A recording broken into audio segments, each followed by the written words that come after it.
within those qualifications, it's important that they are focused towards the outcomes side of the qualification piece. So very much across Europe, the learning outcomes concept is central. Within each of those learning outcomes, i.e. saying what that person can do at the end of that qualification, what they're competent in. It's checking learning outcomes. Competencies come later when you have started to induce these learning outcomes into a professional environment. Then you acquire proper professional competencies. I would say that a qualification is a presumption that you will be competent and have the required competencies in the professional environment. But when you have grown into your professional environment and you have effective professional competencies, the fact that you have a qualification or not becomes completely irrelevant. What is also very important is how those qualifications are actually assessed. And I've been looking very closely at this area. So it should be about the outputs of the qualification. Has that person met those learning outcomes? Can they actually do the job? Perhaps traditionally, there's been an over-focus in qualifications on the input side of things. So, how is that qualification delivered? Is it delivered in a face-to-face situation? Is it delivered online? How many learning hours are within that qualification, etc.? So the danger is we get into a war of our courses longer than yours, our course is delivered in this way, which is preferable to this way.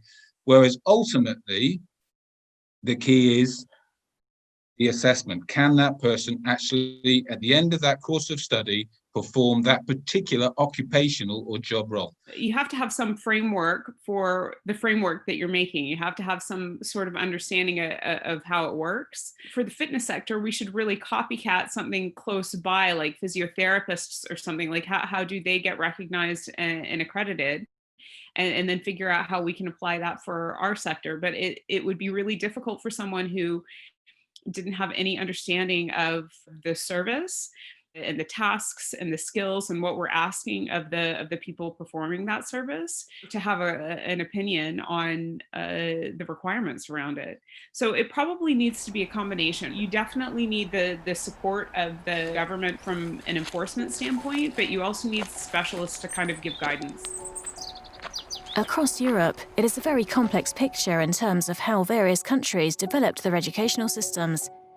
It is still today the sovereign responsibility of each of the member states of the European Union to control and manage their educational system.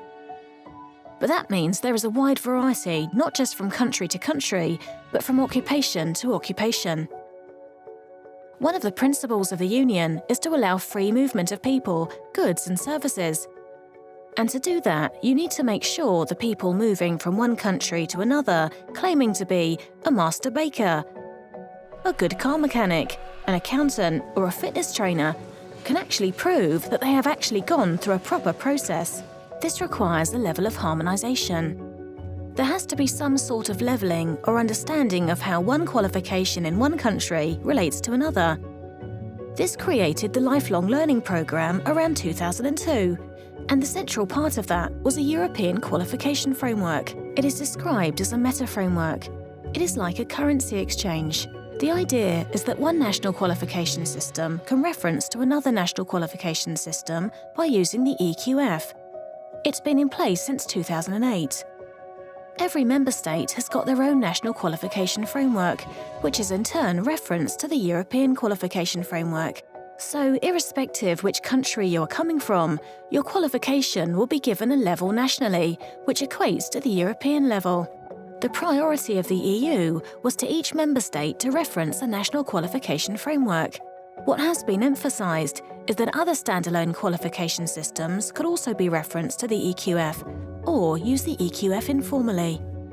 So what we used to call a sector qualification framework for fitness, being based largely on the EQF, what we now find is that the member states like to protect the EQF and keep out the sectors, or as they're now more widely called, international qualification systems.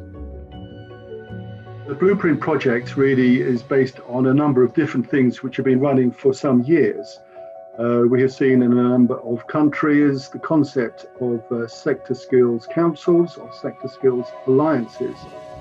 And this is where countries were trying to get sectors organized by employers, recognizing that employers pretty much know the type of people they need to be able to work in their businesses for those businesses to be successful and in turn to be able to deliver the products and services to their customers. So Blueprint as a concept is based on this bigger picture of the European thinking of policy development. It comes also out of our QUALIFICATION project, which was completed nearly 3 years ago, which laid many of the foundations for trying to develop what would be considered to be a proper, robust system of delivering qualifications across the active leisure sector. And in QUALIFICATION, we developed a thing called the Pathway, which we tested and tried with the European Commission and indeed the European Qualification Advisory Group, who are the governance body for the EQF. Nice to be here to tell a little bit more about our work on the European Qualifications Framework related to international sectoral qualifications. We see in a globalizing world that people are working more and more across borders, across sectors, within sectors, more work within international companies. So it's just important to have these qualifications on board as well, so that those workers can benefit if these qualifications are being referenced to the EQF. The project is very important for us because it's pointing to the relevance of international and sectoral qualifications. So it learned us that we should focus on these qualifications in the next years, so that hopefully in the end there will be more procedures around these qualifications, so that it's more easy to connect these to the EQF. So when we met with sectors, that they said that, okay, EQF is a great idea. It's a great idea, but we have a problem. We don't understand EQF.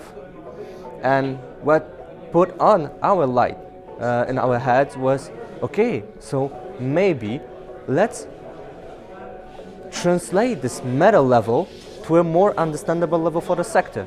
And this is why we thought, okay, it's a good idea to develop a sectoral qualifications framework. The concept is absolutely right. It's a circle of continuous improvement of how we can make sure we develop the right and proper qualifications for fitness trainers and for outdoor animators, to constantly improve that, to constantly keep up to date and make sure that our training companies can deliver the qualifications which we need. Blueprint has been tremendously useful for me in terms of keeping me focused on improving our systems, particularly around the assessment side of things, how EuropeActive as a standards setting body can ultimately translate its standards into qualifications. We are trying to prepare better exercise professionals. We are trying to develop proper system, how to prove that they are good professionals in the sector. In the area of developing anything in education and training, I learned a lesson a long time ago that we do this in a cooperative spirit. It is not against any of the member states. They are sovereign in this area of education and training. We understand that, but we also hear the big messages which come across Europe, particularly from the Commission, who have lots of research, lots of very clever people looking at these problems and issues, trying to improve in overall terms the growth of skills and employment at a European level. Who are we to say that we have got a European qualification for fitness or outdoor workers? Well, that's because we've gone through all this work. There is no... So here we have to really prove or demonstrate quite clearly that we have the provenance to be able to do that. And partly that's history, because we've been doing this for more than 20 years. And we have involved many hundreds of experts, not just across Europe, but indeed around the world, who have now contributed and shared in this development process. The objective here is to say we can develop a European qualification, but it's going to be delivered at a national level. So in that process, we think that us going to the NQF at the moment, the route to getting an international sectorial qualification on their frameworks is very difficult. But a national qualification is of course quite different. So if we can get the right partners to go to the national coordination points to say, here's a qualification we'd like on your framework. By the way, it's been developed by hundreds of experts across Europe over the last 15 years, blah, blah, blah, look at all the work they've done. I can be absolutely certain that that qualification is better than anything that could be developed at a national level. Why wouldn't a national qualification framework want to have a qualification like that on there? Clearly there's resistance from national authorities, and they want to protect the integrity of their own systems and their control of their own systems. But at the end of the day, they need to be outward looking. They need to engage with other countries, other regions, and industries that are well organised